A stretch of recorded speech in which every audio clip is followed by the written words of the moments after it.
चलो मेरे प्यारे बच्चों, नमस्कार। कैसे हो आप सब? बिल्कुल मस्त होंगे। हम आज पढ़ने वाले हैं क्लास 12 के फिजिक्स का चैप्टर नंबर 11, जिसका नाम है विकिरण तथा द्रव के द्वैत प्राकृति। बेसिकली क्लास 12 फिजिक्स का हम लोग इस चैप्टर का नाम कभी कभी कहीं कहीं पे फोटो इलेक्ट्रिक इफेक्ट कह देते हैं, प्रकाश विद्युत प्रभाव भी कहते हैं कहीं कहीं, ठीक है। क्योंकि इसमें आइंस्टीन का प्रकाश विद्युत प्रभाव भी एक टॉपिक है जो पढ़ना होता है, जो कि मोस्ट इंपॉर्टेंट है इस चैप्टर के लिए माना जाता है। अब कहोगे सर 11th नंबर चैप्टर पढ़ा रही, इससे पहले जितने चैप्टर वो कहाँ गए? तो मेरे प्यारे बच्चों, हर चैप्टर क्लास 12 के फिजिक्स के हर चैप्टर का मैं वीवीआई सब्जेक्टिव क्वेश्चन का एक प्लेलिस्ट बना रखा हूं। चैप्टर 1 से लेकर चैप्टर 10 तक हम ऑलरेडी पढ़ा चुके हैं। वह लेक्चर आपको केकेजी क्लासेस के यूट्यूब चैनल पे एक प्लेलिस्ट बना हुआ है। उस प्लेलिस्ट में आपको पूरे अवेलेबल है, आप जरूर उसे चेकआउट कर सकते हैं या टेलीग्राम ज्वाइन कर लीजिएगा, वहां पे हम आपको लिंक शेयर कर देंगे, ठीक है बुआ। अभी हम लोग पढ़िए, चलिए विकिरण के द्वैत प्राकृति वीवीआई सब्जेक्टिव क्वेश्चन, चलिए लेक्चर को शुरू करते हैं। मेरे प्यारे बच्चों, मेरे द्वारा दिए गए वीवीआई क्वेश्चन जो होते हैं 95% तक इजी से आपके बोर्ड एग्जाम में सेम टू सेम मैच कर जाते हैं। तो यह आप नोट्स को भी प्राप्त कर सकते हैं, डायरेक्ट याद रहे दिए गए नंबर पर कांटेक्ट करके। अभी प्राइस बहुत कम चल रहा है, ऑल विषय का मात्र 199। तो सबसे पहला क्वेश्चन आता है कि निरोधी विभव क्या होता है? भाई देखो, निरोधी विभव क्या होता है इसके बारे में बताइए, और आपके क्वेश्चन भी ऐसे ही पूछे जाएंगे, उसमें तामझाम नहीं होंगे। तो निरोधी विभव क्या है? तो देखो, निरोधी विभव वह ऋणात्मक विभव होता है जिस पर प्रकाश विद्युत धारा का मान शून्य होता है। सिंपल कहा गया, निरोधी विभव वह ऋणात्मक विभव है, निगेटिव, ठीक है बुआ। यहाँ पे निगेटिव पोटेंशियल होता है, ऋणात्मक विभव होता है, जिस पर क्या कहा, प्रकाश विद्युत धारा का मान क्या होता है बुआ? शून्य होता है। परिभाषा में मेरे यहाँ कोई कोताही नहीं होता है, बिल्कुल सटीक एंड सुटेबल मिलता है परिभाषा। तो निरोधी विभव वह ऋणात्मक विभव होता है जिस पर क्या हुआ, विद्युत विद्युत धारा क्या होता है, प्रकाश विद्युत धारा का मान शून्य होता है, जीरो होता है, उसे हम निरोधी विभव कहते हैं। अब बताइए, इसमें हम समझाए तो क्या समझाएं? बताइए। बहुत आसान, बहुत इजी क्वेश्चन होते हैं, बिल्कुल आसान, परिभाषा भी आसान। अगर आप चाहे, अगर बोर्ड एग्जाम में अच्छे नंबर लाना है, 400 प्लस करना है कम से कम पढ़ के, तो आप यह वीवीआई क्वेश्चन आप ले सकते हैं। और केवल फिजिक्स ही नहीं, फिजिक्स है, केमिस्ट्री है, बायोलॉजी है, मैथ्स है, हिंदी है, इंग्लिश है, ए टू जेड का मिल जाएगा। दिए गए नंबर पर कांटेक्ट कर सकते हो। एक विषय का मात्र 99 रुपीज लग रहा है, ऑल विषय का ऑफर में 199 रुपया लग रहा है, ठीक है, आप ले सकते हो। अगले क्वेश्चन है, दिल्ही आवृत्ति और कार्य फलन से आप क्या समझते हैं? यहाँ पे दो क्वेश्चन कहेंगे और ये आपको 2 मार्क्स में ही पूछेंगे। अब देखो, जितने क्वेश्चन कहेंगे उतना ही हम लिखेंगे। इसमें दो क्वेश्चन है, पहले पूछा कि दिल्ही आवृत्ति क्या होता है, फिर कहा कि कार्य फलन से आप क्या समझते हैं। यानी कि दिल्ही आवृत्ति का जब आंसर लिखिएगा तो 1 नंबर मिलेगा, और कार्य फलन का जब आंसर लिखिएगा तो 1 नंबर मिलेगा। यानी कि टोटल आपको 2 मार्क्स का क्वेश्चन है। बहुत आसान होते हैं। देखिए क्या लिखेंगे हम, दिल्ही आवृत्ति तो वह न्यूनतम आवृत्ति होती है जिसका आवश्यकता किसी धातु सतह के इलेक्ट्रॉन निकालने हेतु की जाती है। अब देखिए, दिल्ही आवृत्ति वह आवृत्ति होती है, वह आवृत्ति होती है जब कोई धातु सतह, सपोज ये कोई धातु की सतह है, ठीक है, अगर इससे इलेक्ट्रॉन को निकालना है तो हम दिल्ही आवृत्ति की उपयोग करेंगे। अब देखो, निकालने के लिए भी एक ऐसे निश्चित मात्रा में उपयोग करेंगे, ऐसा नहीं ज्यादा। अगर हम सीधा समझो, अगर पानी को उबालना, सब्जी को ही बनाना है, एक निश्चित तापमान पर सब्जी बनता है। अगर ज्यादा तापमान करेंगे तो जल जाएगा, बनेगा ही नहीं। वही कहता है कि वह न्यूनतम आवृत्ति, यानी कि दिल्ही आवृत्ति जो होता है वह न्यूनतम आवृत्ति होता है जिसकी आवश्यकता किसी धातु सतह से इलेक्ट्रॉन निकालने हेतु की जाती है।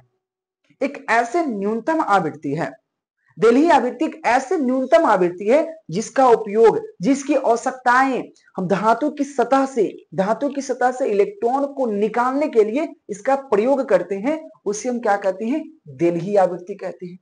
तो डिफिनेशन में क्या लिखेंगे आप, दिल्ही आवृत्ति वह न्यूनतम आवृत्ति होती है जो धातु के सतह से इलेक्ट्रॉन के निकालने के लिए उपयोग की जाती है। ऐसे भी लिख दीजिए, क्या दिक्कत है भाई? परिभाषा को घुमा कर लिखिए चाहे सीधा लिखिए, मतलब निकलना चाहिए, ठीक है भाई। अगला है, कार्य फलन क्या होता है? देखिए वह न्यूनतम ऊर्जा, कार्यफलन बार वह न्यूनतम ऊर्जा जो किसी धातु से इलेक्ट्रॉन को निकालने के लिए आवश्यक होता है। सेम बात, अब यहाँ पे किसी भी सतह से इलेक्ट्रॉन को निकालना है तो उसमें कुछ न कुछ एनर्जी भी लगेंगे, तो वह न्यूनतम एनर्जी, अब यहां पे कहता है कि कार्यफलन क्या है, तो वह न्यूनतम एनर्जी जिसका उपयोग धातु के सतह से इलेक्ट्रॉनों को निकालने में किया जाता है उसे हम क्या कहते हैं, कार्यफलन कहते हैं। यानी कि परिभाषा में कहीं तरह से किसी तरीका से कोई कोताही नहीं है, सिर्फ आसान है। तो मैं इसके लिए एक फॉर्मूला लिख दिया हूं कि फाई बराबर यहाँ पे एच वी नॉट, ये इसके लिए धातु के कार्यफलन के लिए सूत्र होता है, ऑब्जेक्टिव में पूछ देगा आपसे।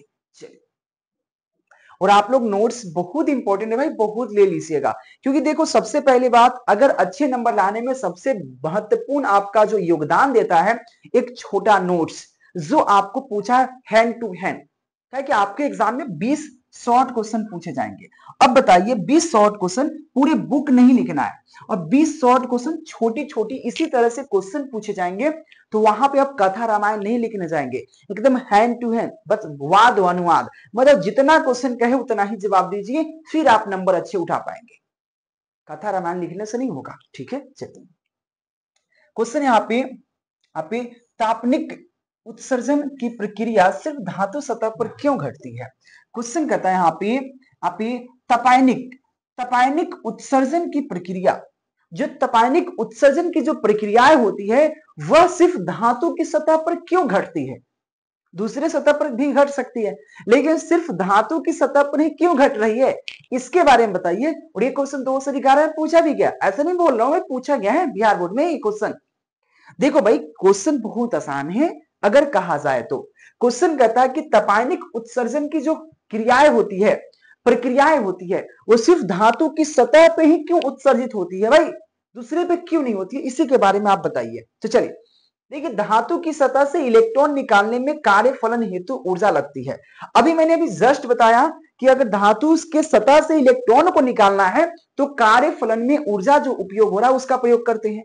पहले नंबर, दूसरे के नंबर क्वेश्चन में बताया कि कार्यफलन क्या है, तो वह न्यूनतम ऊर्जा जो धातु की सतह से इलेक्ट्रॉनों को निकालने के लिए उपयोग करते हैं उसे कार्यफलन कहते हैं, हाँ या ना, ठीक है। चलिए, तो धातु की सतह से इलेक्ट्रॉन निकालने में कार्यफलन हेतु, ठीक है ना, यहाँ पे तुल्य ऊर्जा लगती है या कार्यफलन का ऊर्जा का प्रयोग करते हैं।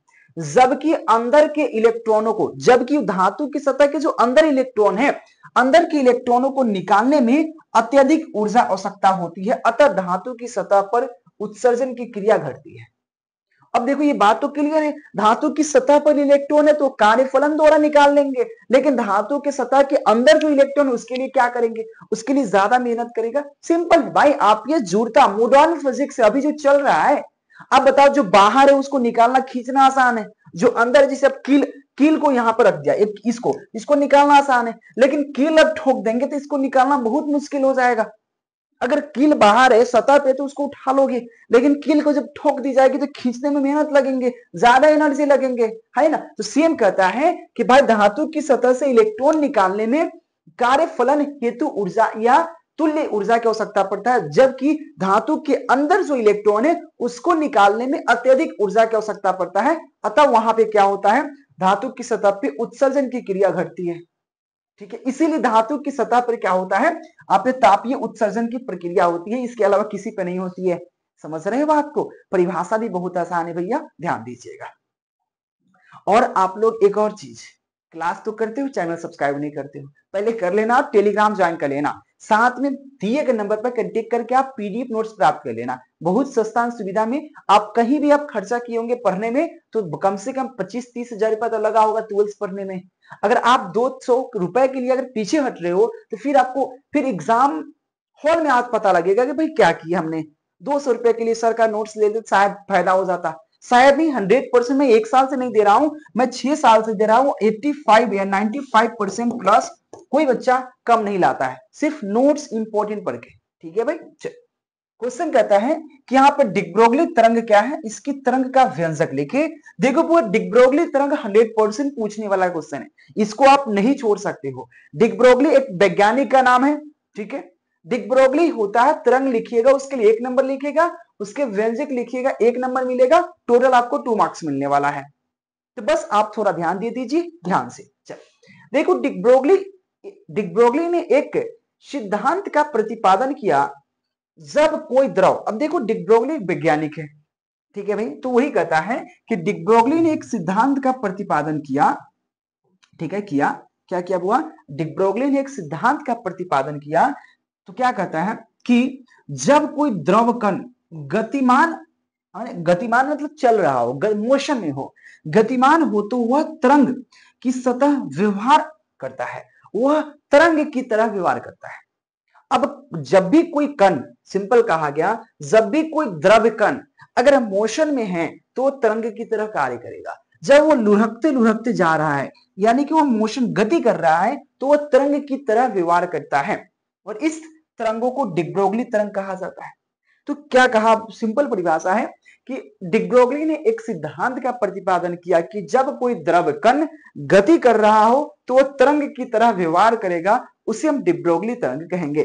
इसके एक व्यंजक है, देखिए क्या होता है, इसके व्यंजक होता है लेमडा बराबर एच अपॉन पी, तो पी का वैल्यू होता है एम बी, तो एच अपॉन एम बी, यानी कि लेमडा का जो वैल्यू हुआ क्या होगा, एच अपॉन एम बी। और ये इसके लिए क्या है, डिक ब्रोगली तरंग का सूत्र हो जाएगा, जो आपको याद करने चाहिए, ऑब्जेक्टिव में काम आएगा। जहां पे आपको लेमडा डिक ब्रोगली तरंग है, एच आपका प्लांक स्थिरांक या प्लांक नियतांक है, एम आपका द्रव का कण का द्रव्यमान होता है, और वी आपका कण का वेग होता है, जो मैंने पूरे डिटेल के साथ लिख दिया हूं। तो भाई आपसे पूछा गया डिक ब्रोगली तरंग क्या है, तो डिक ब्रोगली ने एक सिद्धांत का प्रतिपादन किया, जिसमें गतिमान यानी कि द्रव कण जब गति कर रहा हो तो तरंग की तरह कार्य करता है, इसे डिक ब्रोगली तरंग कहते हैं। लेमडा बराबर सूत्र होता है एच अपॉन एम बी, जहां पे एच आपका डिक ब्रोगली तरंग होता है, सॉरी लेमडा आपका डिक ब्रोगली तरंग होता है, एच आपका जो होता है प्लांक स्थिरांक होता है, एम जो होता है द्रव का कण का द्रव्यमान होता है, मास वैल्यू उसका भी क्या होता है, कण का वेग होता है, जो कि बहुत प्यारा है, बहुत इजी क्वेश्चन है भाई, याद रखिएगा। चलिए अगले क्वेश्चन देख लो भाई, अगला क्वेश्चन क्या कहा, प्रकाश विद्युत प्रभाव क्या है, बहुत आसान है, प्रकाश विद्युत प्रभाव। हाँ, कहीं कहीं चैप्टर का नाम भी मिलेगा, प्रकाश विद्युत प्रभाव ही मिलेगा, फोटो इलेक्ट्रिक इफेक्ट मिलेगा। तो क्या होता है, धातु की सतह पर प्रकाश को आपतित कराकर, यानी कि देखो धातु की सतह है, मान लीजिए धातु की सतह है, कोई सरफेस है, ठीक है भाई, धातु के मेटल का सरफेस है, जब इस पर प्रकाश के आपतित कराकर इस इलेक्ट्रॉन को उत्सर्जित करेंगे, इलेक्ट्रॉन को निकालेंगे, इसी प्रक्रिया को प्रकाश विद्युत प्रभाव कहेंगे। अब सिंपल है, धातु की सतह पे जब इस पर पानी है, प्रकाश देंगे तो क्या उड़ जाएगा, पानी उड़ जाएगा। सेम कंडीशन अगर यहाँ पे धातु की सतह पे इलेक्ट्रॉन है, अगर इस पर प्रकाश आरोपित करेंगे, प्रकाश को इस पर डालेंगे, तो इससे इलेक्ट्रॉन निकलेगा। तो सिंपल कहता है, धातु की सतह पर प्रकाश को आपतित कराकर, आपतित मतलब उस पर डालकर, आपतित कराकर प्रकाश ऊर्जा के द्वारा, क्योंकि प्रकाश एक ऊर्जा का बंडल होता है, प्रकाश एक ऊर्जा का बंडल है। अब कहता है प्रकाश ऊर्जा के द्वारा धातु की सतह से क्या करेंगे, इलेक्ट्रॉनों को मुक्त यानी कि फ्री, इलेक्ट्रॉनों को मुक्त करने की प्रक्रिया को प्रकाश विद्युत प्रभाव कहते हैं। फ्री करने की प्रक्रिया क्या, किसको फ्री, इलेक्ट्रॉन को फ्री करने की, इलेक्ट्रॉन को मुक्त करने की प्रक्रिया जो होती है उसे प्रकाश विद्युत प्रभाव कहते हैं, फोटो इलेक्ट्रिक इफेक्ट कहते हैं।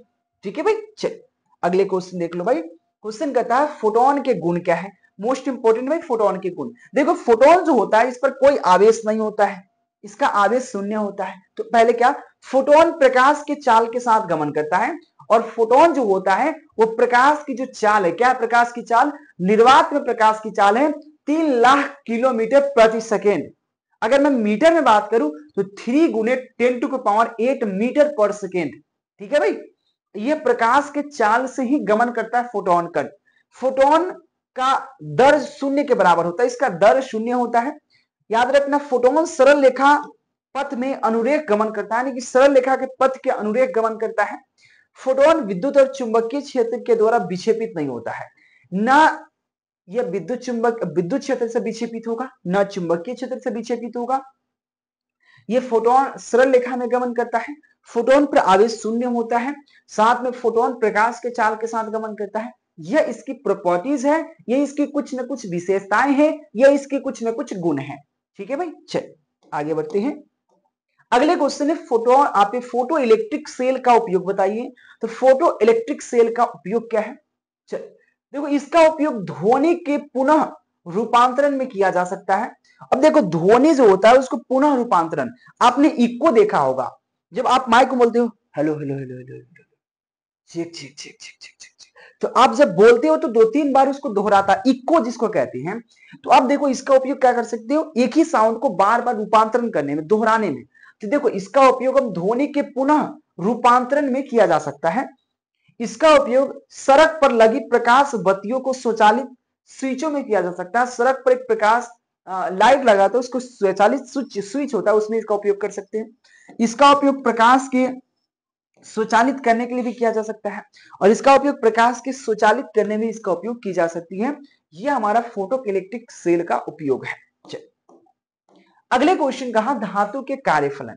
वो धातु के कार्यफलन है क्या, क्या होता है भाई, किसे कहते हैं, क्या समझते हैं, बात हुई है क्या होता है, क्या समझते हैं, आप क्या जानते हैं, ठीक है, टिप्पणी लिखे, मतलब एक ही चीज है।